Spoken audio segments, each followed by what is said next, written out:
Welcome in, ladies and gentlemen, here to the Turn 3 Racing Network. It is Monday night. That means the week starts right now, and it starts here with the Red Light Scrambler Series for the fourth race of the season here from the Watkins Glen Raceway. In the booth here tonight, it is Muth, as always, and alongside me, it's the boss man, Al Smith himself. Al, being the first road course of the season that these drivers are competing on with 33 guys, this windy track here in central New York is going to be hectic here tonight.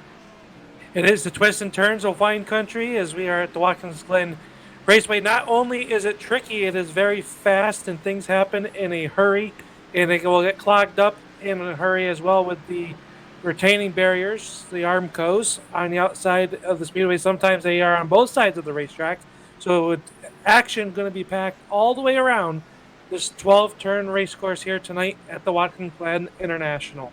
Yeah, it's setting up to be a good one. A couple names at the top of the leaderboards here in our practice section. Our session is Max Terriel. The man from the north is laying down some blistering times. Sean Butler is second. Cameron Hearn is third. Brandon Minto is fourth.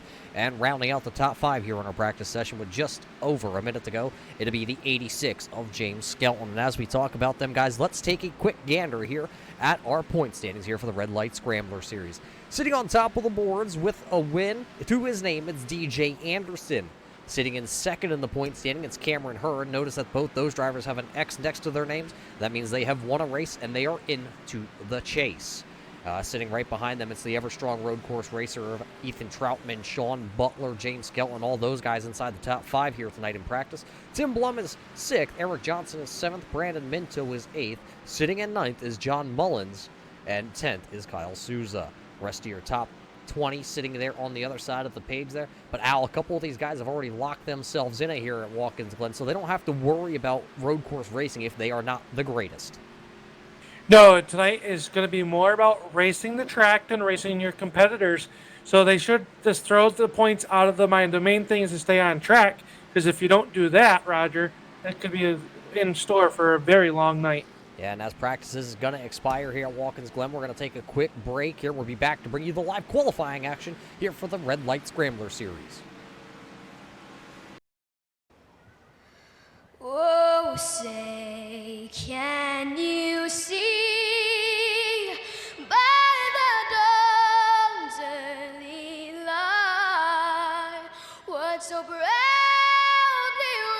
wailed at the twilight's last gleaming, whose broad stripes and bright stars through the perilous fight o'er the ramparts we watched were so gallantly streaming, and the rackets regular, the bombs bursting in air, gave proof through the night that our flag was still there. Oh, say does that star-spangled banner yet wave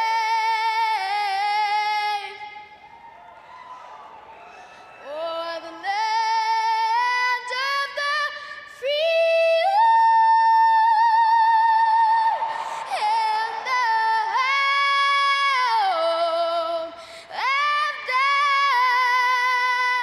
brave.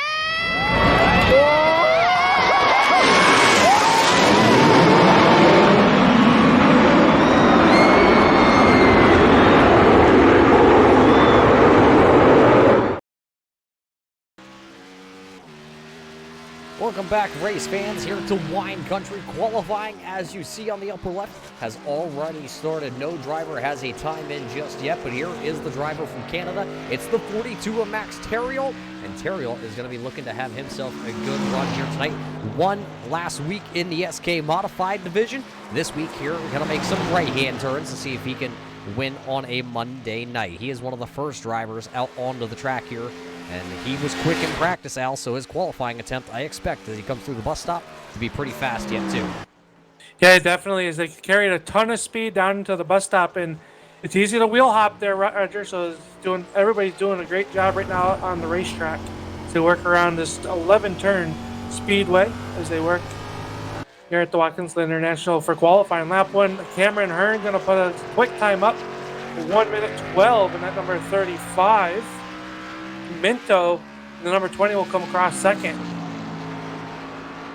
Yeah, we're throwing down your top 20 qualifying times here as we watch the 35 of Cameron Hearn come up through the S's here tonight. It looks like Tim Blum did take his car, number 10, to the top of the leaderboards. And that's a good spot for the driver of the 10 because he has been able to hold his foot into the gas a little bit faster here than Max Theriault. Theriault comes across, and then it's going to be a one and done for Theriault because he blows corner number 1. This track, it's going to be all about consistency, but you really want to have a good, strong qualifying effort here. You don't want to have to start towards the back because that could spell disastrous for a lot of these drivers here tonight. Right now, 16 drivers now 16 drivers have turned in a timed lap. Here is one of the Rookie of the Year candidates. It's the 965 of Brandon Massey in the old Shed Chevrolet.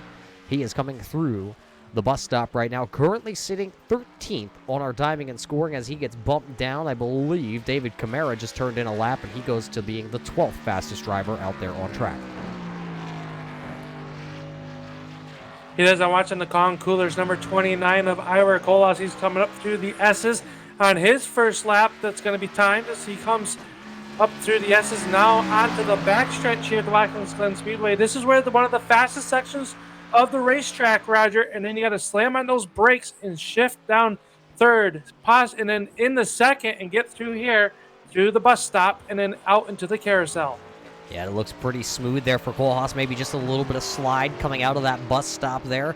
That Kong Coolers right now, this will be his first time lap if he can get back around here without going off track. Off tracks here, Al. Just a little bit of a wheel slip over into the grass will negate your lap time.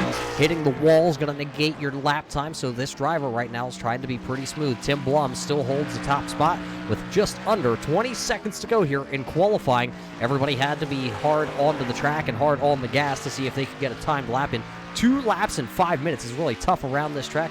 Kohlhaas going to time it perfectly with 5 seconds to go on the clock. He'll come across. It'll be 25th quickest, though, for Ira Kohlhaas, and that looks like it's going to end our qualifying session right there. Tim Blum is the top time here in our qualifying session, so he's going to have a really good starting spot to see if he can hold off a lot of these fast drivers. A lot of these guys, they do have I guess you want to call it a road course division. They do run on a Wednesday night, not broadcasted. But a lot of these guys aren't afraid to turn right. The question is going to be who will be able to survive the 45 laps here tonight. That's going to be the main question of these drivers. With 33 cars on track this first lap tonight, I expect to be pretty crazy, especially turn number 1. Definitely will. Great starting to make its way to the front stretch. Yeah, last-minute discussion from race control, but as we get ready to go, Roger, 45 laps here in store for these 33 drivers at the Watkins Glen International. Well, let's take you through your Red Light Scrambler Series starting lineup here, Al. I'll take the first 5 rows and see where we can wind up with this. It's a long way around this windy 2.4-mile track. Starting on the row number 1 here tonight with the pole to be the 10, the Classics Hot Sauce Ford of Tim Blum. Right alongside him, it'll be the driver of the 35 of Cameron Hearn. Starting on row number 2 tonight, it'll be the man from Canada, not very far from the Watkins Glen International Speedway. It'll be the 42 of Max Theriault. Sean Butler will start the 88 there on row number 2. Row 3, it's the Barstool Sports number 20 of Brandon Minto. Starting alongside him, it's Michael Trevarthen back in action here. Row 4, Eric Johnson in the Dirty Mo 33 and the Slim Jim of James Skelton. Row number 5, it'll be the Las Vegas Kid of Cody Levitt in the 938, and then Todd Cray, last year's champion, rounding out that 5th row. Starting inside of row number 6 will be the number 72 of David Camara to his outside, the 01 of Richard Murdoch. Nathan Maurer will start the number 71 Hot Wheels machine in the 13th spot, and the outside of row number 7 will be the number 3 of Tony Strano. Brandon Massey in the old shed, number 965, will start 15th, and 51 of DJ Anderson makes up the row number 8. Row number 9, we'll see the number 62 of Ethan Troutman. He's got a win on the season this so far, starting 17th. We'll see how he does tonight. And outside of him, number 25 of Andy Lee. Michael Bromley will go up to the inside of row number 10 as he is in the 948, and his outside, Kevin O'Brien in the 184. Starting on the 11th row here tonight, it'll be the driver of the 930 in his Toyota. It'll be Justin Gann. Right alongside him, it'll be the FedEx number 11 of Leo Bordage. Starting on row number 12, it'll be the 43 of Joe Strano as they come up through the S's here. Right alongside him, it'll be the 84 of Christopher Rothrock. Starting in the 13th row, it's the Kong Coolers 29 of Ivor Kohlhaas, and alongside him, it's the East Penn Manufacturing 940 of Josiah Millen. 14th row here tonight, it'll be the number 2, the Safe Light Auto Glass number 2 of Joshua Buckley, and the 997 of Lee Betzel. Starting on row 15, it'll be the man with the 964 of John Mullins, and to his outside, it's the 59 of Bruce Potter. Starting on the inside of row number 16, it'll be the number 913 of Donald Bennett. Kyle Souza, the car number 4, will start 32nd, and shotgun on the field with the field all in front of him, Roger, the 915 of Dustin Gainey as the field works through the bus stop and working through the carousel. This will be the last time that we're going to see him at this pace here tonight. Drivers gearing up to go 45 laps here tonight. We do welcome everybody in on the Turn 3 Racing Network. We hope you enjoy the show here. It's the Red Light Scrambler series from the Watkins Glen International Speedway. 45 laps going to be the distance. It's 33 drivers that have entered into this lobby, seeing who will be able to turn right faster than the other guy. To be Tim Blum bringing us down to the green flag with Cameron Hurd. I hope you guys have buckled yourselves in, because being here in wine country, things could get a little tipsy, I guess you want to call it, as we have one more corner before the iRacing safety car turns off for the final time here tonight. We will no longer see the iRacing safety car here tonight. It's going to be a last man standing kind of battle as they all get ready to go down turns. Turn number 1. Here we are. Green flag is waving in wine country, and a big jump by the 10 of Tim Blum as they head down to turn number 1. They jump on the binders real hard, make that 90-degree turn in turn number 1, and then they'll get a good run up through the S's. They work through the first time side by side back there for your third spot. Hearn in the number 35, holding on off the 20 of Minto as they all get single file up through the S's for the very first time. Yeah, right now it's Blum, Terriol, and Hurd. Remember, Terriol had a fast car here in practice, was able to qualify inside the top 5. Oh, a little big moment there for Sean Butler, sideways coming up out of the S's. Everybody looks like they have already started the single file out. Tony Strano right now side by side with DJ Anderson into the bus stop. And they will be able to hold on to both those Chevrolets. They go single file. Right now, DJ Anderson holds on to that 14th spot. A lot of good racing throughout the track here, Al, and these guys have all worked in. I have not seen any driver step out of line just yet.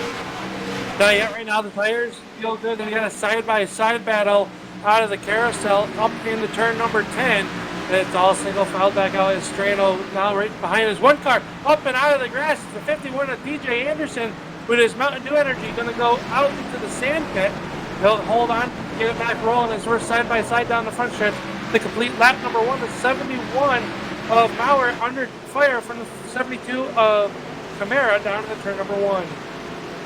Yeah, they're going to single file that out before they get into turn 1. A lot of wheel hop could happen down there in turn number 1, but all these drivers right now have been able to find a home other than the 51 of DJ Anderson, who rejoined the track in the 20th position. So he lost about 6 positions on that little gravel trap. We'll call it the scenic route here tonight at Watkins Glen. He finds himself in the 20th spot behind Michael Bromley in the draft top 948 machine. One of them around here coming up through the S's. It looks like it's the 30 of Justin Gann. He has gone around. He has smacked the wall. He has pointed in the wrong direction. He looks like he will get that car refired, but it's going to be a long night now here. Let's go back and see if we can find on our turn 3 replay as the 930 of Gann coming up through the S's on the replay. Car just stepped out, and he went to save it. Ivor Kohlhaas almost got into him, but Gann going to hit that inside wall, and everybody was able to go ahead and get around that machine as we come to complete lap number 2. Tim Blum still continues to pace the field here. Last time by, it was a 1 minute, 12 second lap for the driver of the 10 Classics Hot Sauce machine. Then it's Max Terriot right there, Cameron Hearn. So a 3-car breakaway over Sean Butler, who runs back there in that 4th position. Yeah, and Trevarthen in that number 31 had just worked his way around the number 20 of Minto as they were side by side through turn number 10. It'll come up through the S's right now and work to the backstretch. The front is Terriot starting to close in on the backside of that number 10 of Blum and through the bus stop. Yeah, as that battle rages on a little bit farther back behind him, here comes the Las Vegas entry of Cody Levitt. He's going to blow the bus stop a little bit. He was all over the back bumper of the 22 of Todd Cray. Now Todd Cray is going to have about a half a second breathing room over Cody Levitt. It doesn't look like much, but that is a lot here at the Watkins Glen International Speedway. And, well, just one little mistake could actually take that lead there that Todd Cray has over Levitt right away, but right now it seems to be working out for Todd Cray. One car that went for an off-road excursion was the number 3 of Tony Strano. He's now slipped back to your 21st spot with that Jack Daniels Chevy Camaro as they work through turns 10 and working towards turn 11 here. He had gotten off track in the bus stop, Roger. Car doesn't look hurt too bad as he's right there behind Christopher Rothrock as they work down the front stretch. Yeah, he's behind Rothrock, and he's right in front of his brother of Joe Strano right now, so it's the battle of the Strano brothers back here for the 21st and 22nd position. Tony thought for a moment like he was going to go to the inside on Rothrock, maybe just letting himself out from behind that car so he could see where turn 1 was. Now he's going to pull away from the Joe Strano machine as they work up through the S's here. Once again, Rothrock is leading this pack from the 20th position on back, all right here in this group of cars, looking like it's all within about 2 seconds of each other here, a lot of those drivers. Right now, pulling the rear of the field as he looks like he has had a little bit of issues. It's the number 4 of Kyle Souza, and that car right now is sitting about 41 seconds behind your leader of Tim Blum, and 41 seconds here at Watkins Glen. That is just about 3/4 of a lap behind. It is, and with no yellows here tonight, he's going to have to pick up the pace or he's going to be in trouble early on in this 45-lap contest as we work through the turns 10, watching Strano. Strano really putting the pressure to that 84 of Rothrock. There's another car in trouble in front of him coming down pit road. It was a green car. I think that's Andy Lee in the 25 entry here tonight. That is Andy Lee. He has been off track, and it looks like maybe a little right front damage on that 25 Camry. Looks like he will find a home, though, sitting right around the 20th position here as everybody is going around him.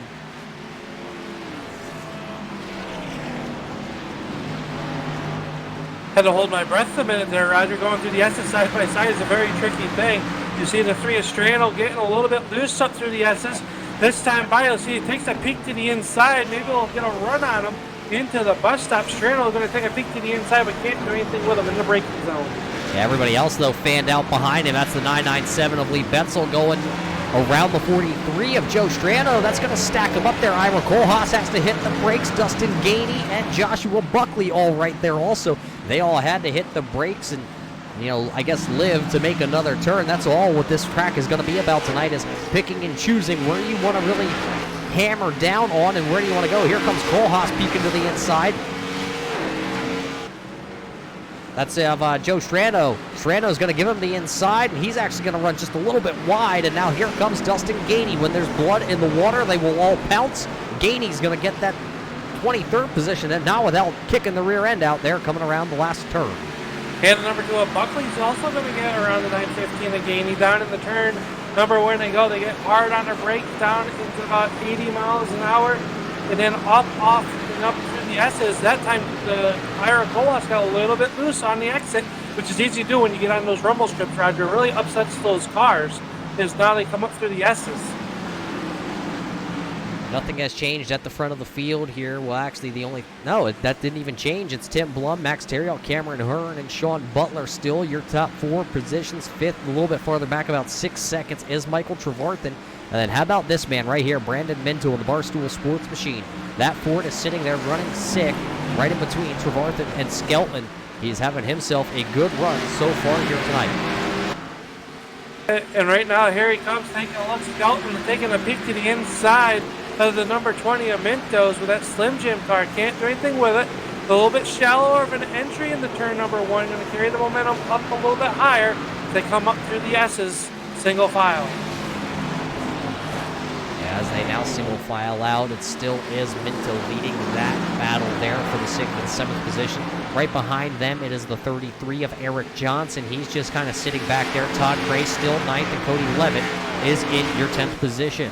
Behind them, just outside the top 10, it will be the Iron Bird Brewing 01 there of Richard Murdoch. The Hot Wheels car of Nathan Maurer in the 71 out of Lancaster, Pennsylvania. He is just hanging out back here in the 12th spot. The Clocks by Christopher Infinite Heroes machine of David Camara is 13th. And the Old Shed of Brandon Massey, VIP graphics on the side of that car here from the Watkins Glen International. He is sitting 14th. Right behind him, it's the draft top 948 of Michael Bromley, rounding out your top 15 drivers.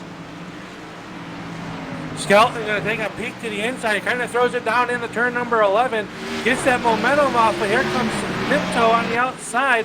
They'll be side by side at the stripe, but it'll be Skelton with that preferred line down in the turn number 1. Well, who is going to break first? It looks like Minto's going to give the Slim Jim 86 the break. Skelton's going to go around the inside there. They will single file out just like that. And now it's going to be Skelton running 6th and Minto in the 7th position here as we come back up through the S's. Side by side in the final turn down the straightaway here, it's Buckley getting passed by the 964 of John Mullins. Mullins a little bit farther back than what you would normally see the driver of the 964 as he had to start, I believe, towards the rear of that Canterbury machine. You know, usually at the ovals, you know, the 1.5 to 2 mile tracks, John Mullins would come on strong. Well, this is a 2.4 mile track, and you got to make the right-hand turns in that Canterbury car. Not where he would like to be tonight.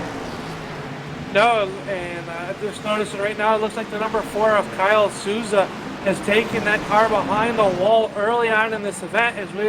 From our calculations, Roger, we were talking before we came onto the broadcast. About 15 laps seems to be what they can run on a fuel run here tonight, and we're working lap number 9. So notice a few drivers towards the back of the field have already come down pit road. We got their 4 fresh tires and a full tank of gas, trying to do a little bit of different pit strategy, get a little off sequence, maybe pick up some track position.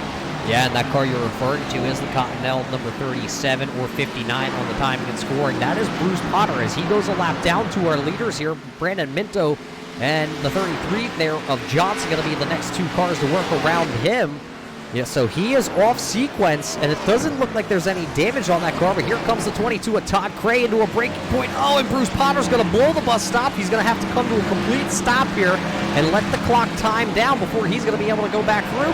And, well, that could have spelled disaster for them guys trying to go too wide down through the bus stop as we watch the 22 of Todd Cray and Cody Levitt. They have been battling for this 9th and 10th position. You know, one lap, one car's faster, the next lap, the next car's faster. It's kind of just that big cat and mouse game right now back here for this 9th and 10th position. Yeah, it's so easy to try to push over that limit. You can see the cars in front of you, and you got to get to them. But if you step out of line or just push it that a little bit, make that one mistake, it really costs you a lot of time here road racing as they come down into turn number 1. This is probably the hardest corner, in my opinion, of the whole racetrack. You got to carry. You're coming downhill at a high rate of speed. You got to brake, shift, not wheel hop. And if you do wheel hop, you're going to end up into the tire barrier, just like Jimmy Johnson did back there in his Xfinity days. What a wicked ride that Jimmy Johnson took in turn 1 well, I think it was almost a decade ago now, and it has to have been a decade now, as he had really railed that turn 1 wall. That was back when they still had kitty litter down there, but with the brake failure, you know, him launching over the asphalt in turn 1, hitting the kitty litter, he almost pretty much cleared it. So, I mean, it's good to see that they did macadam now. Down there gives you a little bit more of a runoff, but a runaway car is going to be a runaway car. Yeah, especially when you lose brakes at that point of the track. Probably other than the backstretch, one of the fastest places on the Watkins Glen International Raceway. You know, where you're flying. As you see, they go like 130 miles an hour on the front stretch, and then they slow it right down to 80. That's a lot of wear and tear on your brake system, and mentally on your as a driver, you have to be perfect when you're slamming on the brakes like that. As the 42 Ontario starting to close in on the 10 of Blum as we are nearing the lap 12 of this race. Yeah, and just behind them, too, Sean Butler in the Mountain Dew 88 machine has caught up to that 35 there of Cameron Hearn up through the S's and out through the bus stop they go. Cameron Hearn still holds on to that third position as everybody, once again, has single-filed out, and they are racing the track, not each other at this point, it seems. They're just kind of waiting for somebody to really make a mistake here. Hearn going to step out of line there around the carousel just a little bit. Got that 35 sideways, but he gathers it up and hammers back down, coming down into the final two corners. I was watching Josh Buckley in the Safelight Autoglass number 2 Ford Mustang and just worked around the 964 of John Mullins. As those two have been battling it out here the last few laps around the raceways, they work through the S's and out onto the backstretch. Buckley, I don't know if it's to your 25th spot. The next car in front of him is the 43 of Joe Strano. As everybody's really starting to spread themselves out right now, Roger. Trying to Speedway. Butler, though, still filling up the mirror of that 35 of Cameron Hearn. Yeah, that's still the battle up there for that third position as you see Hearn coming up through the S's now. A lot of guys, Al, I'm running the numbers in my head, and we calculate 15 laps is probably the sweet spot. Will we be able to see, though? Because I think you can actually go maybe a lap or two more, but at that point, you're really going to be pushing how far you can run these cars here tonight. Do you think anybody short pits here on lap 13 and 14? I think if you're out of touch with the leaders, it could be a good strategy play as they work through the carousel here. You know, you got to get, if you're not up front, you have to find a way to get up front, especially when there's no opportunities to really reclose the field up, as the yellow flags are just local yellows here tonight, so we won't see any full course yellows. Not that any accidents on track have warranted a need for a full track yellow, but just the drivers know that coming in tonight that you have to do something to get track position if you don't have it to begin with. Yeah, I'm looking through the timing and scoring as your leaders go through turn 1. Here's the 11 FedEx Express machine of Leo Bornage. He is right now the final car on the lead lap. We had 33 cars take the green flag. We currently have 32 still on the track. And Leo Bornage, as he comes through now, you can see your leader back there of Tim Blum. Bornage coming through this bus stop. He is on the verge of going a lap down. And at this point, Al, you just talked about it. There's only local caution, so there's going to be no way once you go a lap down to gain that back. At that point, you're out here running to try and see and hope that maybe somebody goes off track, and then you can gain that position. So Bornage is going to have to keep digging, and he's going to have to dig fast because that number 10 of Blum, there you see him coming down the, I guess this is like a short shoot here before the final two turns at Watkins Glen. Yeah, they work through turns 10 and 11 is now the 11 of Bornage is working down the front stretch as your race leader just comes off of turn number 11 and down the front stretch. This will put lap number 14 up on the books. So we are quickly turning some laps here. So as he gets harder on the binders once again through turns 1 and come up through the S's, which I guess is 2, 3, and 4. Yeah. This is fun, Roger. It's confusing on a road course, ain't it? But I did just notice that the 88 of Sean Butler on that last lap did get around Cameron Hearn, and we officially do have green flag pit stops happening here. The 938 of Levitt and the 22 of Todd Cray, they will come down pit road to the attention of their crew, and you got to be really careful because here at Watkins Glen, it is completely different than what these guys are used to. They're used to coming in and pit road, the wall being on the left-hand side of the car, the driver's side. Here, it's completely opposite. They got some more drivers down, so it's Levitt, Cray, Massey, Bromley, I believe DJ Anderson, Millen is down pit road, and so is Kohlhaas. Looks like the 938 and the 22 are done and away. 4 tires and a full tank of Sunoco racing fuel in the cars, and they're on their way. Everybody taking 4 tires as they work away. There'll be Massey and the 948 of Bromley coming off pit road. As a lot of cars now starting to hit pit road at around 14 laps on this tank of fuel. And now here comes some of your leaders. It's going to be the 10 of Tim Blum and the 88 of Sean Butler. They will come down. That will turn the lead over to that man, the 42 of Max Terriel. He will go for at least one more lap. Cameron Hearn sideways down there in turn 1 as they go around the 940 of Josiah Millen. So Millen will go a lap down. He is running in the 27th position right now. It looked like a pretty good stop for Millen, but it's going to put him a lap down. This 35 of Cameron Hearn has been completely sideways in just about every corner. Al, he is trying to get every little last grip spot out of these tires before he brings it down to pit road. Yeah, flirting with disasters at a bruising race for number 35, finishing in the podium last week at the Michigan Raceway. As he works to turn the carousel here, the 35 Cameron Hearn, as he looks up, trying to catch the back bumper, that number 10 of, or the 42 of Dario is your race leader. Everybody's starting to cycle down pit road. We'll see if the leaders hit it this time as they come through turns 10 and 11. Yeah, to be a question to see if Terriel is going to come down pit road right here. Let's see if he brings that 42 down pit road. Here he comes. He will bring that black machine down pit road, and I believe so will Cameron Hearn. So both your leaders here will come down pit road. Now the question being James Skellen, who runs about, 10 seconds behind the leaders. Will he bring his Slim Jim machine? He will. So will Michael Trevarthen, Eric Johnson. So your top 5 drivers going to come down pit road here. So that's going to cycle things back through to Tim Blum. Where will Blum come back around here as he's coming through the final corner?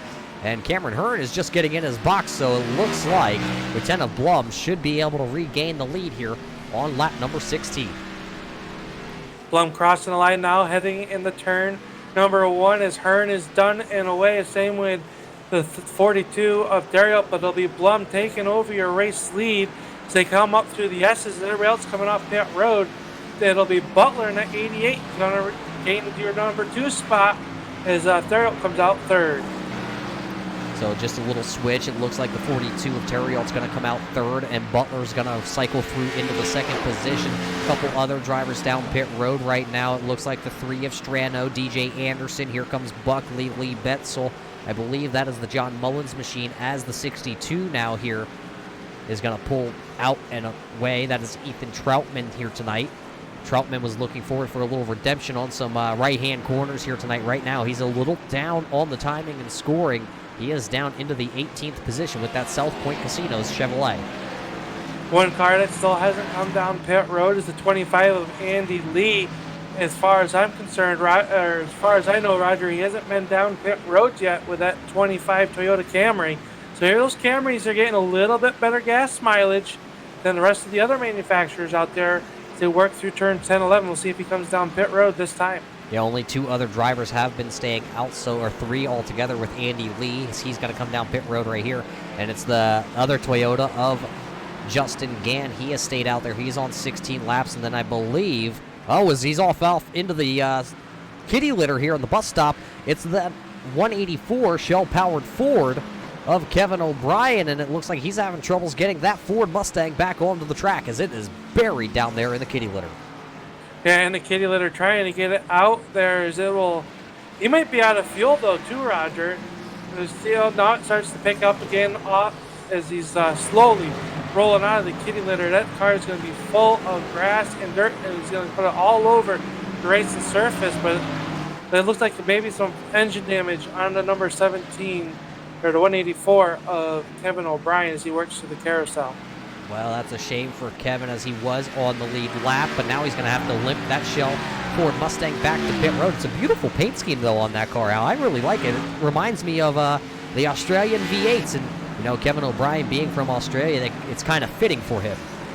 Yeah, definitely a sharp-looking race car, the Shell Pennzoil Ford Mustang, as he's going to come down pit road here, and he'll make his pit stop. So some of these drivers, like I said, come down early, got into an off sequence of what everybody else is doing. It looks like maybe too much damage for O'Brien as he had electrical issues possibly to his pit stop.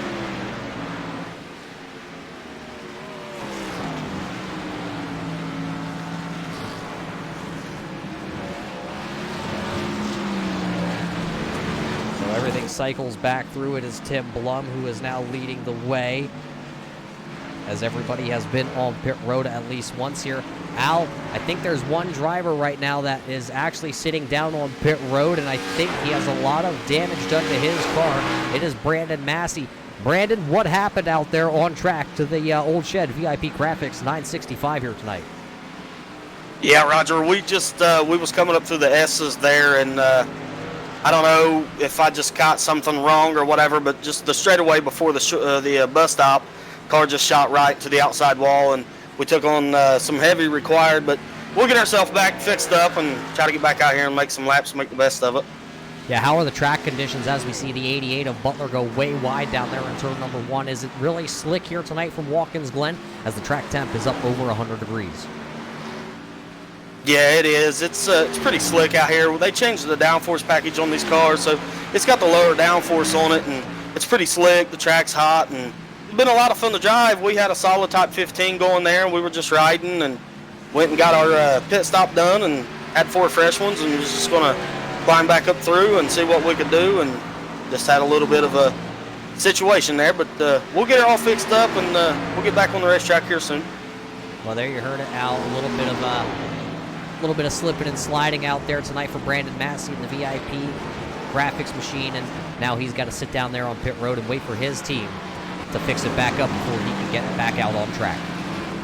One of those things that just happens here. It could have maybe broke the rear axle the way it sounded. It snapped to the right there. Easy to do, especially after pit stops. Drop that jack and drop the hammer. But as we saw, the 88 of Sean Butler looked like he wheel hopped Roger, and that gave up the spot to the 42 of Theriot. And Theriot has now put 2 seconds on the 88 of Butler since getting by. Yeah, so now it's Tim Blum who has led majority of this race. He has led 17 out of the 19 laps completed, working on maybe another one if he can come back around here. Almost closing in on that halfway point here tonight. 26 laps to go, and we've only had 2 leaders, and they run 1-2 currently on track. Your top 5, though, it's Blum, Theriot, Butler, Hurd, James Skelton in his Slim Jim machine, who's coming up through the S's right now, right ahead of Michael Trevarthen, who has new paint colors on this 31. It's the Alliance Trucking parts machine. He sits there in 6th. The Barstool Sports machine, he has dropped a little bit. That's Brandon Minto. He is now fallen back to the 7th position. Todd Cray, who runs 8th, he has gained a position, but he has the 33 of Eric Johnson, who runs 9th, all over the bumper. And oh, somebody going to blow the bus stop. That's Bruce Potter once again. He's going to have to come to a stop at his Cottonelle machine. So I think he might have had to use a little bit of that TP that is hard to find currently. Yeah, and the 22 of Cray had one of those old moments as they allowed the 33 of Johnson to get by. I think Cray trying to check up a little bit, seeing that the 37 of Potter had a little bit of issues entering the bus stop. Wasn't quite sure where that car was going to go, and it's knocked Cray back to your 9th spot. And then here comes Leavitt right there behind him in that 938, the Golden Knights cars. They come down the front stretch. 3 cars underneath the blanket running for your 8th, 9th, and 10th positions. Yeah, Cody Levitt there out of Las Vegas. He circled this one on the schedule. When he saw the schedule drop when he joined, because he is one of those Rookie of the Year drivers. You know, he does have a 9, even though it says he doesn't on the car. He really does. It is a 938 of Levitt out of Las Vegas. He's a guy that really enjoys road course racing, and his road course love goes all the way back to the Forza days. He was a console player before coming over here to the iRacing service, and he still enjoys, as he blinks out on our screen, he still enjoys turning left and right. Watkins Glen, though, and Sonoma are his 2 favorite, along with Road Atlanta. And, well, this year it just happens to be Watkins Glen we are at. Right now, Levitt, though, runs there in that 10th position in his Vegas Golden Knights machine. Yeah, they work through the carousel. You see how I'm holding really pretty down up against the rumble strips. He's trying to find a way around the 22 of Todd Cray. That'll be for your 9th spot. So Levitt running inside the top 10 as they head down in the turn number 10 and 11. Oh, Todd Cray going to blow off into the corner there. That's going to give Cody Levitt the position. Todd Cray is going to fall to 10th. No damage done to the Clocks by Christopher Trump 2020 machine, but he's going to lose a lot of ground here. A lot of ground, and then that has allowed the 71 and Nathan Maurer, that Hot Wheels powered car, to close in on this battle as Cray slides back to your 10 spot after going for a little grass trimming in turn number 10. Yeah, and sitting back here in the 11th and 12th, we talked about Maurer looking to put down the power in his Hot Wheels car. Then you got David Camara. These two drivers have been around each other pretty much all night long. Neither one of them can run away from each other. You know, one lap it's Maurer in front of Camara. Next time by it's Camara in front of Maurer as they work down the backstretch here into this bus stop once again. Both drivers having clean cars. And right now, I'm looking through the timing and scoring. Ivor Kohlhaas just went a lap down. He runs in the 21st position as Tim Blum is going to continue to put the dominating fashion on here tonight at Watkins Glen. Josh Buckley will be the next car on the chopping block, and he doesn't have a very large lead over Tim Blum as you see him now getting to the top of the S's. That car right behind him, I believe, is the Barstool Sports car, but then a little bit farther back, there you see the red and yellow just back there, just that. You can see it just a little bit. That is your leader of Tim Blum as they now work back through the bus stop. Right in front of Buckley, though, is the 915 Lowe's entry here tonight of Dustin Gainey. So maybe Buckley's going to try and put the pressure on here because they are about halfway through a fuel run here for, I believe, which would be Buckley's final stop of the night here at Watkins Glen. Yeah, this time by, it'll be the cross flags. It'll be halfway into this 45-lap event, the Watkins Glen International, and Blum showing the way at 1.5 seconds. He's chopped down that lead. Butler runs third, Cameron Hearn in the 35 fourth, and Skelton still rounding out your top five, but he's got Trevarthen all over the back bumper of that number 86 Slim Jim machine as they work down here in the turn number one. And that time by, Theriot took a quarter of a second off of your race leader. So he's coming as the 88 of Butler really wide that time in turn number one. Yeah, coming down onto the front straightaway as we watch this battle between the 86 of Skelton and the 31 of Trevarthen. They are your closest cars on track for position currently. Skelton going to kind of run a little more of an inner entry there into turn one as he actually gets a little bit of the grass there. Trevarthen running a little bit different line, and he will close the gap just a little bit out of one, but coming up through the S's, it looks like James Skelton's on the hammer a little more. He snacked into a Slim Jim to get himself up that hill there in his Camry. Now it'll be down the back straightaway here into the bus stop. Who will be able to break a little bit later? As it looks like James Skelton actually has the little bit quicker car. He's going to curb it a little bit, get that car up. Oh, Trevarthen going to be sideways. He is going to lose a lot of ground as they enter the carousel. Yeah, good job keeping the car underneath him as he runs the bottom of the carousel. That could have been disastrous for Trevarthen. Now he drops back just about to 7/10 behind that Slim Jim number 86 of Skelton as they work down in the turn number 10. It'll be Skelton showing the way in your fifth spot. Trevarthen going to have to reel him back in here, Roger, as they come through turn 11. Yeah, as they single file out, let's go back up to our leader because it looks like the two of Josh Buckley has got around Dustin Gainey because here comes Blum. We talked about Blum coming, and he was coming in a hurry as we ride on board with the 10 of Blum coming into the bus stop. You see how much ground he really gains on that 915 of Gainey. Gainey's going to lock the rear tires up a little sideways. Blum is going to be on him coming through the carousel this time. It looks like Gainey's going to go to the outside. He is going to give your leader of Tim Blum that inside lane. And oh, he was actually sideways and almost got into the left rear there of Tim Blum. That could have been terrible for your leader here, working through lap traffic on lap 25. That'll leave 18 cars on the lead, or 19 cars on the lead lap as Blum now trying to get that classic hot sauce car down on through turn 11. Next car in sight is the number 2 of Buckley as they come off of turn 11 and down the front stretch. We are working lap 25, Roger. So there's 20 laps left to go as it is Blum showing the way. But now that race lead is down under a second as Daryl's got to work around the 915 of Gainey as they come through turn 1.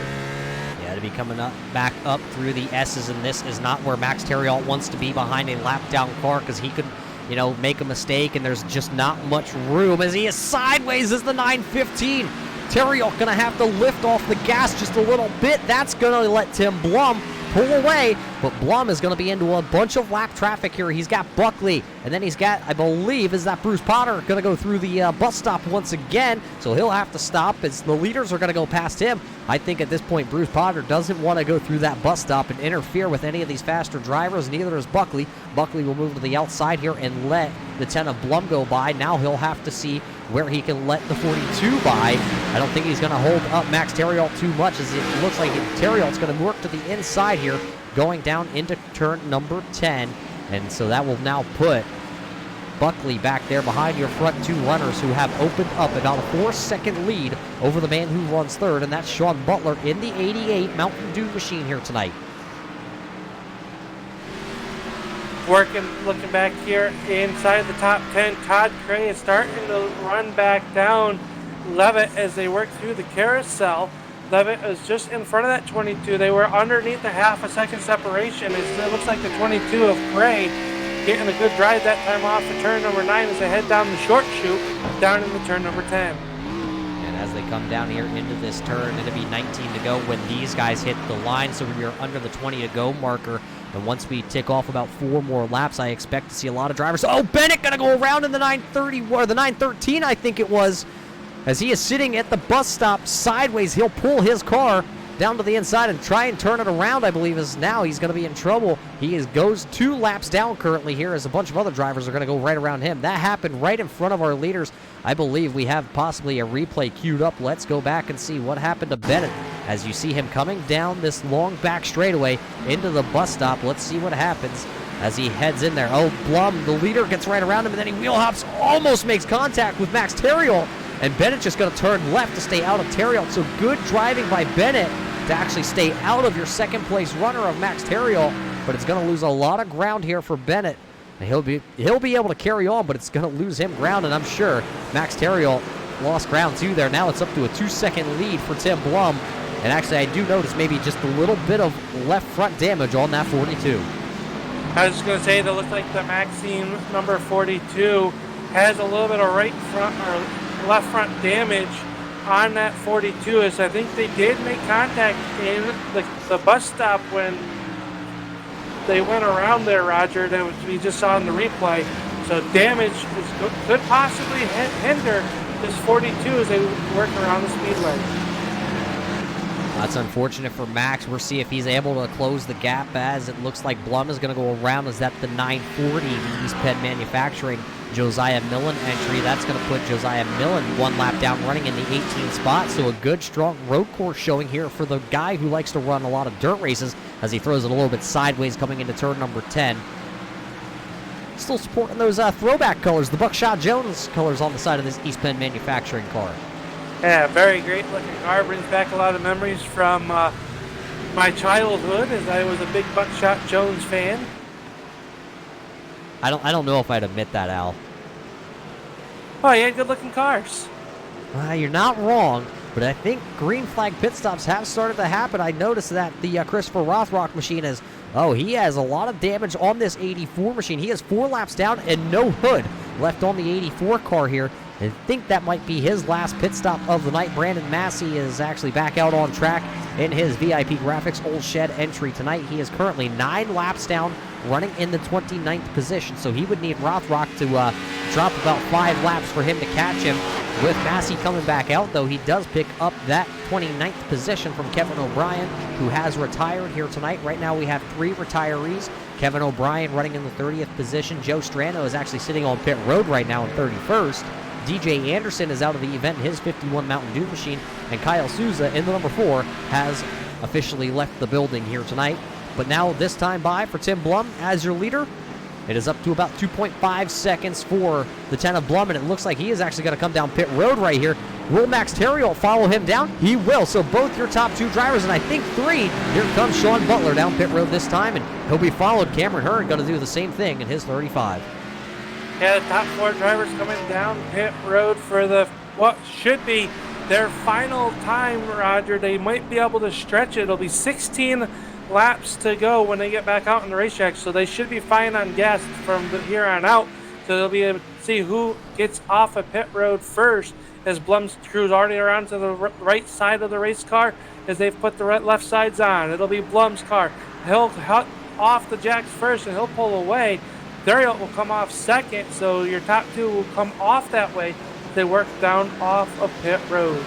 A lot of drivers pitting out of your top 10. The first one to stay out is going to be the number 20 of Brandon Minto and Eric Johnson. They will take over the third and fourth spot, but Blum's going to come down as your leader, and he is going to leave as your leader. So right now, nothing has changed in the top two positions. It's Blum and Terriel, and things now are going to get busy on pit road because here comes Nathan Maurer. He's going to hit his pit box. Oh, it's going to be disastrous for Todd Gray. He overshoots his pit box, and this man now may have just cost himself a position or two because every second on pit road is a, 3-4 actually out there on track. And now here comes Maurer. Maurer came in after Todd Gray, and he is going to come out before him. The difference in the stop, 2 seconds on pit road difference right there, and it's going to cost Todd Gray at least one position. He's going to fall outside the top 10 as he's scored right now in the 11th position. We do have 2 cars that haven't pitted in front of him, which is the 20 of Brandon Minto, as I believe he'll stay out one more lap. Here he comes, actually. Him and the 33 of Johnson will come down. They're making me a liar. Hey, it happens so quick here at Watkins Glen, just like that, because you come off turn 11, and it looks like you're going to keep going, and all of a sudden they make that right turn to carry as much momentum as they can down to pit road. So Minto and Johnson will give up those top 5 positions and make their final stop here tonight. 42 Ethereal all over the back bumper. The 25 of Andy Lee lead down 1 lap to your race leaders. With Ethereal able to get by. Race lead is 3.8 seconds, so a little bit of that right front damage and a little bit slower pit stop for the 42 Ethereal on pit road sees them about 4 seconds behind your race leader. Yeah, I'm guessing, we didn't think really damage was going to be a factor here tonight, but these Cup cars are very aerodynamic, and they need all the downforce and straight fenders as they can. So maybe that damage on the right front of that 42 is really hampering the speed here because it's a momentum-based track here at Watkins Glen. 2.4 miles. I believe, what is it, a 12-turn track, as it looks like Terriot's going to go to the outside here of the 948 draft top machine of Michael Bromley.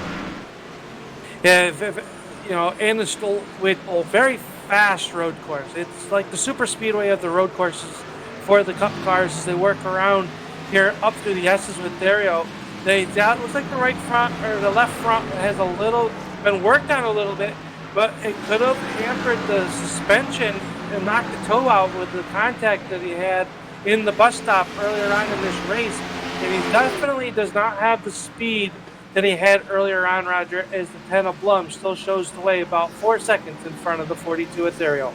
Yeah, we're watching the 948 here with Michael Bromley and his draft top machine. He had his hands full coming up through the S's there. He had the 88 of Butler right behind him. He went to let him go as then he got sideways and sideways again. He is just trying to hang on at this point. Cameron Hearn is trying to get around to him as he actually looks like he's going to get around Andy Lee. Now he's going to set his sights on to that 948 of Michael Bromley. Bromley in that draft top machine, down 1 lap, running in the 15th spot. He's sideways again. Cameron Hearn going to dive to the inside here on turn 11. He will get around the draft top 948, but he is a ways back now. 7.8 seconds off your leader here of Tim Blum, who is already down and through turn number 1, and now he will look to see if he can run down Ethan Troutman for the 13th spot. How far out can Tim Blum go here? As putting guys a lap down, everybody has made their final pit stop tonight, except for Leo Bordage running back in the 20th. Yeah, Troutman is right there in front of your race leader. Then it's probably another good 9 seconds until your next car. So he'll at least get the Troutman through here as he comes through with a Brendan Gaughan lookalike. Is number 62 of Troutman. Remember, he won earlier at this season at Darlington. So right now, Troutman just trying to stay on track as he's already locked into this year's chase. Blum, if you remember, Roger, had the one taken away from him at the Talladega Superspeedway at the season opener as he had made that pass into the yellow line. So looking for a little bit of redemption with his classic hot sauce, number 10. Something happening here to the 84 of Christopher Rothrock. He is slow coming through your 10 and 11 corners here. He is trying to find his way to the pit road, it looks like, as now he'll actually refire because contact with Cameron Hearn. Hearn just came by and just tail slapped the 84 of Rothrock, and Cameron Hearn is in a hurry to go catch that 88 of Sean Butler, because it'll be 12 more times around this Watkins Glen International Raceway. Hit 2 seconds off the 88 of Butler is Hearn, and that number 35 to work up through the S's. He's got Potter in the Continental, number 37 right in front. They make contact, and he's in the Armco. 35 of Cameron Hearn with heavy front end damage now, Roger, up to the S's. As Michael Bromley is going to lose it at the end of the S's, he's going to hit the inside wall. He comes back out onto the track. I don't think he got anybody else, but that 948 is all junked up on the right side of that car, so the S's are claiming victims left and right here. Bruce Potter going to blow the bus stop once again, but boy, oh boy, this track, I'm looking at the track temp has actually come down. It's 101 degrees, but these boys are definitely slipping and sliding with the low downforce tonight. They definitely are as they work through the carousel with the 948 of Bromley.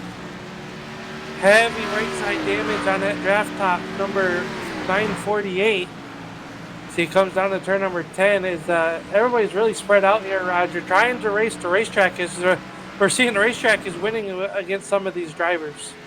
As we look out to who is left on the lead lap, it is 12 drivers, and the guy that is running in the 12th spot, it is the 01 of Richard Murdoch out of Somerville, South Carolina.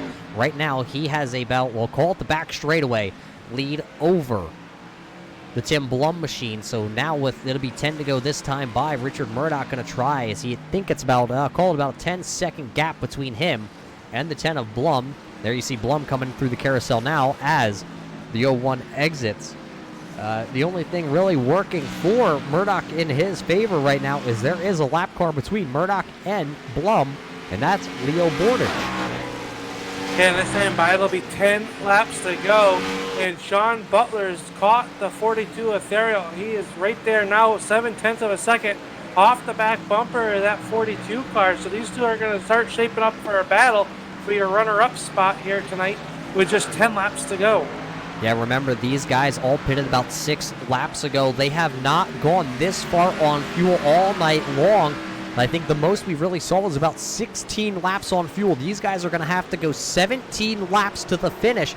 Maybe Max Terriot knows something, because I'm looking at his lap times. He has definitely backed it down here tonight at Watkins Glen. As Sean Butler, as they come up through the S's, he is all over the back bumper here of this 42.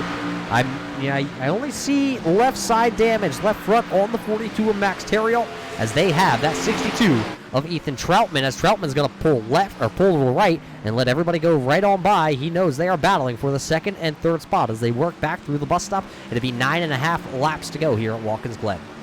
Yeah, we'll see if Theriot was saving anything. The 88 of Sean Butler has opened up the can and ready to float a Mountain Dew into the number 2 spot as they work down in the turn number 10. And he is there, Roger. He is all over him. So if Theriot was saving anything, Butler's going to overstep. Locked up the left front on entry. He's going to lose a bunch of ground as Troutman will get back by.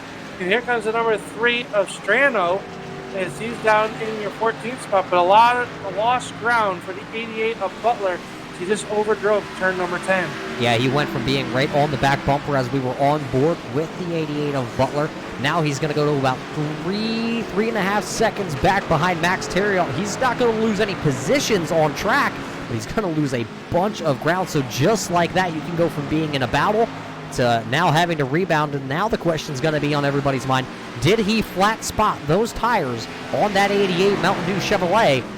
Because he could end up with a vibration, or, Al, as you know, the new version 7 tires, you can blow a tire out here on these cars.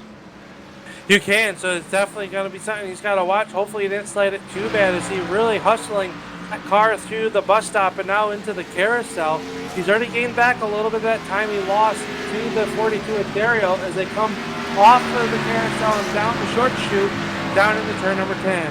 Yeah, there you see the gap. There is Terriot going into turn number 10.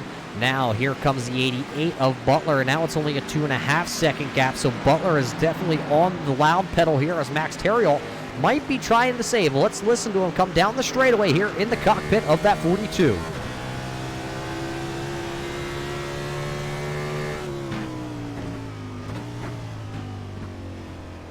I don't know, Al. It sounds like he is hard on the gas. Is he always going to look to the inside here, going out of turn number 1 on the 11, the lap down car of Bornage. He had to get out of the throttle. That's going to let Butler chew back into that lead that he had for that second position.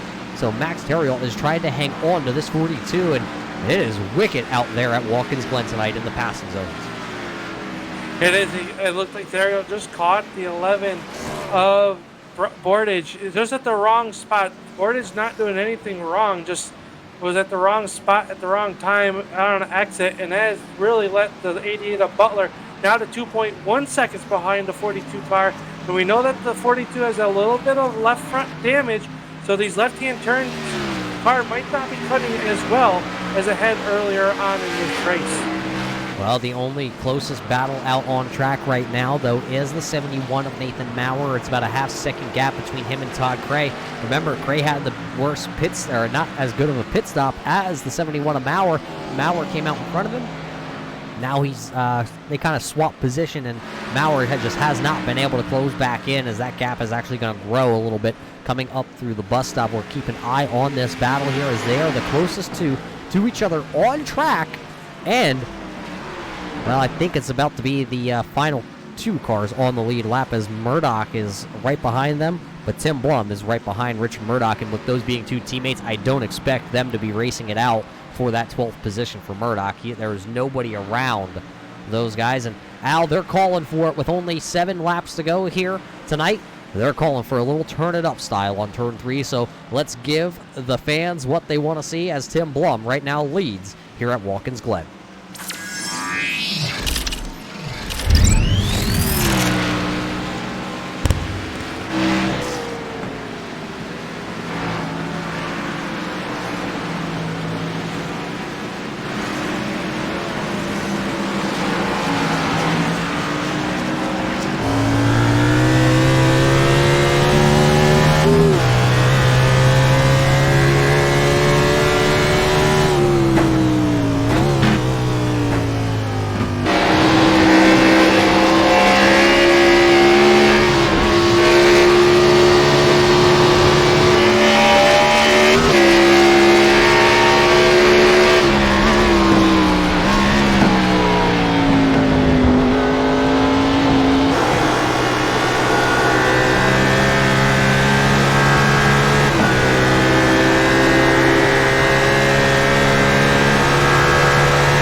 Well, how about that, race fans? Here as we close in on the end of this race, you see 2 drivers right now out on track. That's the 42 of Max Terriol, who has the second position, but Sean Butler has officially caught him here as they come through the carousel. It'll be 4 laps to go this time by, and your leader of Tim Blum has almost a 6-second lead right now currently over these 2 drivers who are fighting for that second position. Yeah, it is. And right now they head down to turn number 10, the left-hander. Then it'll be the right-hander back to the front stretch. It is down underneath 0.2 of a second now. Is the 88 of Butler all over the backside of the 42 of Dario as they work down the front stretch. It'll be 4 laps to go. Now they're side by side down to turn number 1. Yeah, it looked like the 88 actually got a little sideways there out of turn number 11. He got onto the curbing And now we had communication with the 42 crew as we were away from the microphones. There is a little suspension damage on that 42, so that is hampering the speed. That damage came down in the bus stop about, I think it was, call it 17 laps ago, when Bennett and his machine spun it around, tried to get off the track out of the 42's way. Here comes the 88 of Sean Butler to the inside of Max Terriot as they come into the bus stop. The 42 slid his tires a little bit there, Al, and then that's going to allow Sean Butler to take a hold of the second position.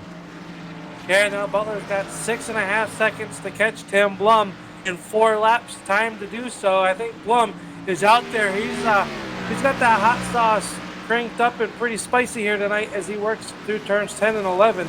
There'll be 3 laps to go at the line for the 10. Is the 88 of Butler now starting to stretch his gap over the 42 of Terriot. Just outbroke him down in the turn number, or into the bus stop, I guess.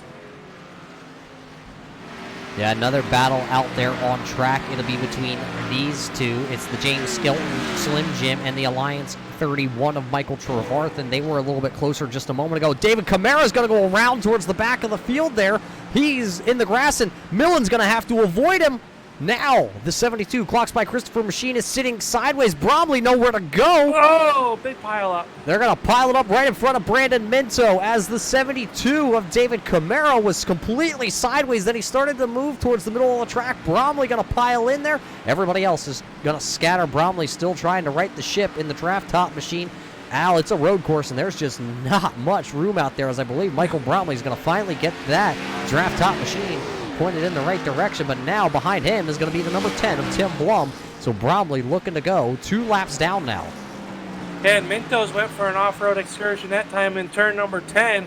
He's got it right into the ship, and as he sits in your 8th spot, is the number 3 of Strano is now catching the 62 of Ethan Troutman. That's the battle for 13th. That's the closest battle on the speedway right now, Roger, with just 2 laps to go when Blum comes around this time. Yeah, as Tim Blum's going to enter the corner here, so it'll be 2 more times around this Watkins Glen International Speedway. Your leader right now has a 6.6 second lead over the 88 of Sean Butler as he catches this lap down car of Michael Bromley. So right now Blum is in no hurry to really get around Bromley. It looks like Bromley will actually move over here on the straightaway, as now it's a perfect chance to pass and get around somebody. You don't really want to try and do it up over the S's, as Sean Butler is finding that out as Murdoch is sitting there in his way. Murdoch's going to brake early and allow the 88 of Butler to go around him before the bus stop. So it'll be a 1.5 more laps to go here, as now the lead for Tim Blum is up to 7 seconds. Yeah, Blum is just putting on a road racing clinic as he works down the short chute, down into turn number 10. This time by the white flag will fly as he makes the left-hand turn through 10. Then he'll set up for the right-hand turn as they work around the 29 of Ira Kolos and the Con Coolers. Number 29, the white flag will fly. 2.4 miles left to go for the 10 of Tim Blum. Yeah, wine country is the place to be here tonight at the Watkins Glen International. 1 lap to go here at Watkins Glen as Blum will go down into turn number 1. A little bit of actually wheel hop there for Blum. Maybe pushed it just a little too hard as he got around Ira Kohlhaas down on the front straightaway. He will set his eyes going up through the S's, and it'll be the Turn 3 Racing Network 913 of Donald Bennett will be the next car that our leader of Blum is going to come to. He doesn't have to really push his luck here, as he has a 7-second lead as he approaches this bus stop for the final time here tonight.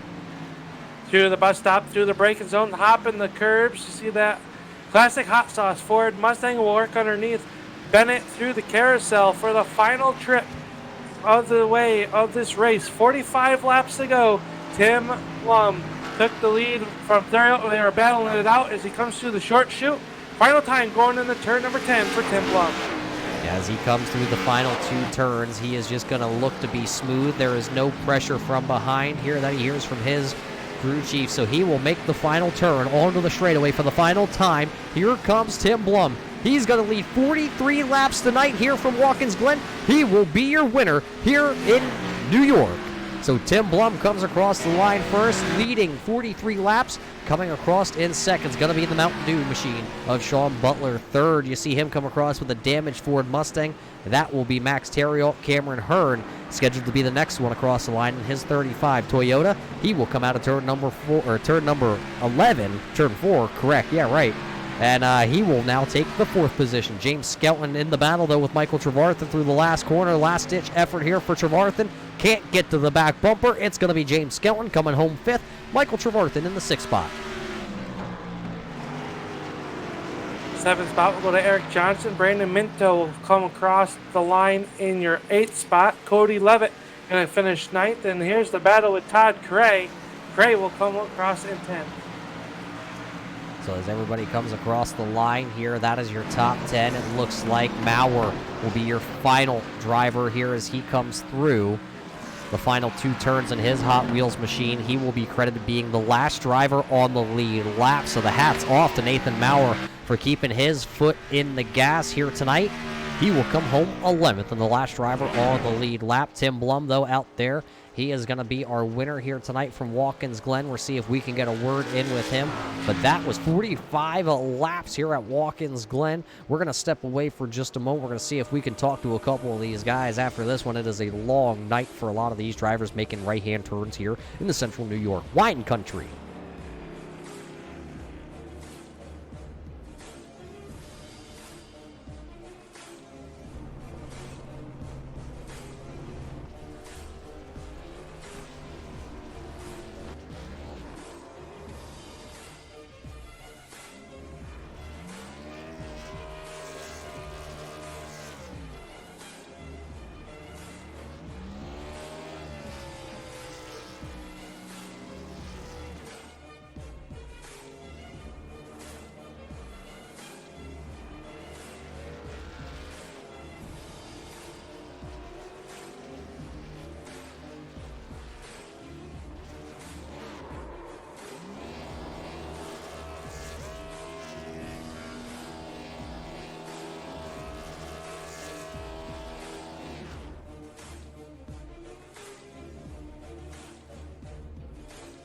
Welcome back here, race fans, to Watkins Glen. You see the 10 of Tim Blum sitting down here in turn number 1. His car may be in turn 1, but we have caught up with him.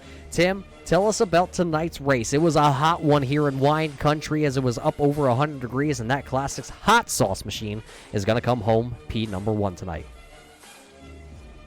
Yeah, man, it was a good race. It's a tough track. These cars are pretty hard to drive, and it was just fun to be out there. Yeah, I mean, all in all, when you really sit down and think about this all of a sudden, this could be win number 2 on the season, but it is not. It's win number 1. How does the redemption feel, especially knowing you had a chance at the Talladega Super Speedway to win, but now you're going to win here after making a bunch of right turns? Yeah, it feels good to get one the right old-fashioned way. Three different races leading up to this, and this one is obviously unique in its own way, so I'm just glad to check the box. So it's got to feel good also knowing that you are going to race for a championship. Last year it really wasn't how you wanted it to play out at the end, but you're going to get another chance this year. So that's got to take kind of a load off your mind, knowing that we have a bunch more racing to do here in this regular season. But looking forward at the rest of this regular season, is there a track that you're going to come out here and try and win, or is it going to be all testing for the postseason? Well, actually, this was the track I had circled, honestly. I really like Richmond, which I don't know. Yeah, we're going there in June, so that one will be a fun one. But all the rest of them, I'm just going to see what I got and just keep racing with hopefully up in the front. Well, racing up front is what it's going to take to keep this Mustang in contention here in the Red Light Scrambler series. But Tim, congratulations on your win here from Wine Country. Is there anybody that helps this Classics Hot Sauce number 10 that you need to thank? Man, I hope you got a couple extra seconds. I have a big crowd. If everybody doesn't know, Roger is trying to get 1,000 viewers for our league here, and if we can do that, then we get some sort of prize. I don't even know what it is, but I got my whole Florida State Seminole crew out. I got my engineering buddies, Cliff, Keegan, and Corey, Got my FSU roommates, Mike, Hunter, and Chase, my dad, my dogs. Everybody's here. We're all watching. So thanks. Well, gee, I think the only one he didn't thank here might have been, I don't know, the Queen Elizabeth or something. Al, I think this man down in Victory Lane is going to have one heck of a celebration here tonight. But the man who might be also celebrating with Mountain Dews, I think you have him. Yeah, he just got done taking a sip of his Mountain Dew. That's the driver of the 88, Sean Butler. Started fourth here tonight. Sean coming home in the runner-up spot. Talk about your race. It was eventful. I kept locking up the rear tires going down to one a few times, and was able to save it. Almost hit Max in the closing laps. Was able to save that, and was still able to pass Max, thankfully, because he had damage. So without that damage, I wouldn't have been able to catch Max or Tim or anything. So I don't think I would have had anything for Tim without messing up. But overall, good night. I'll take second any day at a road course. I've worked hard with my road course program. Lots of testing and stuff, trying to get better and faster and more consistent. I think I was able to do that for the most part. I just had to adjust some brake bias, and once I did that, I stopped having problems. But overall, great night for the 88 Mountain Dew, and look forward to next week. Yeah, talking about next week, we head to Kentucky Speedway, and we're going to be back into the truck. So what is your outlook for next week? I don't know. I haven't drove the truck at Kentucky in a while, so see what it's like this week, and get some testing in with my teammates over at Need for Speed, and figure out strategy and all that stuff, and see if we can try to get a win here this next week here. Well, congratulations here tonight. Who you got to thank that makes it all possible for you and your team here at the Watkins Glen International for your runner-up position? Of course, my teammates at Need for Speed. Like I said, we test and go over strategy a lot, and then I'll say hi to my friend Skittle. She's always watching. Appreciate that. And any other fans out there watching, thank you guys. Thanks, Josh Buckley, for putting on these great races, and look forward to next week. Hopefully have some more green flag racing. Well, good luck next week. I hope to be talking to you maybe with just one spot better in Victory Lane. That's your finisher in the number 2 spot here tonight, Roger. That is Sean Butler with his Mountain Dew number 88. And I think you've caught up with our 3rd place finisher, Max Theriault. Yeah, I have caught up with the man who had one of the quickest cars out there all night. He was the only other driver that led a lap here tonight at Watkins Glen. Max, it's going to be a disappointing 3rd place finish. What more could you have done out there to possibly hold on to that 2nd spot tonight? Well, I'll tell you what, I was actually surprised I was able to hold on to 2nd place that long with that damage on the left front. The car pretty much drove like junk from that point on, and it was a gap between me and Sean that made it possible for me to hang on that long, but I couldn't catch up to Tim after that, unfortunately. Yeah, it seemed like going into the bus stop, the 913 of Bennett goes around, and you absolutely had nowhere to go. It looked like he was trying to get out of the way. It's just that is a very difficult spot, especially with no cautions here at Watkins Glen, with locals only. To get out of the way of somebody that's coming through is just pretty difficult. Yeah, you can test and practice as much as you want, but once it's in a race, you never know how it's going to come down with other cars around, so it's been kind of a recurrent story the last few races. Hopefully it'll be different starting next week. Well, next week, let's hear about it. Kentucky in the Gander Outdoor truck. How do you feel your chances are headed into Kentucky? I'm going to have to do some testing this week, but I'll tell you how it feels about 10 laps to go in the race, because until that point on, it could go either way. So we'll see from now until the green flag drops and we get close to the end of the race. Well, then how about this? How do you feel about going to Martinsville in the SK Modifieds on Friday night? Yeah, this is going to be a very competitive race for the season closure. I know there's a 3-way battle for the points lead, but I still want to win that one, so we'll see how it goes down on Friday night. And I know Josh is involved in that points battle, so good luck to him and the other 2 drivers. Well, Max, before we let you go here at Watkins Glen to go maybe celebrate with some wine, who do you got to thank for finishing 3rd here tonight in the 42? My girlfriend, my friend Max at Mix Knitting, Josh, James, and Richard, the crew at the Red Light bring on this season. And I think Wine Country is mostly it's actually in Sonoma. I don't know. I didn't know about Watkins Glen though. Oh yeah, Wine Country definitely in Watkins Glen. It is the Wine Country of the East, and Max Theriault coming home in third. Al, you know a little bit about this Wine Country up there. You're from the New York State, but it was a beautiful race here from Watkins Glen. It was. I enjoyed it. It was a lot of great driving out there, good battles all the way around the speedway. All 45 laps had us on the edge of our seat, and I was unsure of what we would see here tonight, and we were in here for a very good race here tonight, Roger. And man, maybe I had too much wine.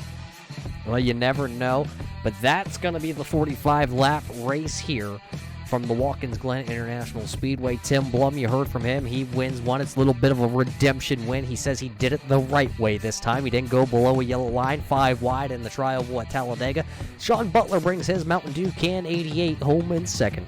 Max Theriault, our friend from north of the border, he's going to finish third here tonight. Those were your podium finishers here in your Red Light Scrambler series. But that's not all the red light action you're going to get this week. How about a championship race? It comes down to 3 people on Friday night from the Martinsville Speedway. It's going to come down to Chuck Sweeting, Blade Timmons, and Josh Buckley. It's a 3-way battle for the championship on Friday night, so make sure you tune in at the same time on Friday night to watch the SK Modified's final race. But Al, it's been a fun one here in Wine Country. I say it's time for us to go grab a bottle and pop it here after this one. Blum leads 43 laps and wins. The only other leader tonight was Max Theriault for 2 laps. So congratulations to those 2 drivers for leading laps here tonight, and congratulations to everybody else through the field. We will see if this group is able to hit that 1,000 Youth in the Booth challenge marker. Well, race fans, we're going to do it here from Wine Country. We will catch you Friday night with the Red Light Scrambler, or the Red Light SK Modified Series, Scrambler Series, back on Monday night.